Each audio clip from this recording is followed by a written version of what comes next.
Apples ఉన్న carrots పైన చెక్కు తీసేసి చిన్న ముక్కలుగా ఈ విధంగా కట్ చేసుకొని రెడీగా ఉంచుకోవాలి. ఒక గిన్నెలో కొన్ని వాటర్ పోసుకొని క్యారెట్ ముక్కలు మెత్తగా వరకు ఉడికించాలి. క్యారెట్ ముక్కలు మెత్తగా అయిన తర్వాత యాపిల్ ముక్కల్ని యాడ్ చేసుకొని ఉడికించాలి.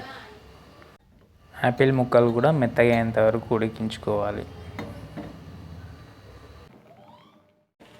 క్యారెట్ ముక్కలు, యాపిల్ ముక్కలు ఇలా సాఫ్ట్గా మెత్తగా ఉడికించాలి. ఉడికించిన తర్వాత దించి చల్లార్చాలి. ముక్కలు చల్లారిన తర్వాత మిక్సీలో వేయాలి. ఈ విధంగా మెత్తగా పేస్ట్ లాగా చేయాలి. చూడండి టెక్స్చర్ ఎంత బాగా వచ్చిందో. ఇట్లా చూడడానికి కూడా చాలా బాగుంది. ఇది పిల్లలకు పెడితే ఎంతో ఆరోగ్యంగా ఉంటారు.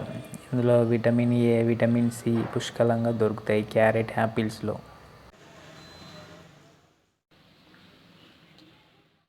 చూడండి మా పాప ఎంత ఇష్టంగా తింటుందో. మీరు ఇలాగే హెల్తీ ఫుడ్ మీ పాపకి, మీ బాబుకైనా చేసి ఇవ్వండి. 2 డేస్కి ఒకసారి ఇస్తే చాలా బాగుంటుంది. క్యారెట్, యాపిల్ ఉగ్గు చాలా బాగుంది.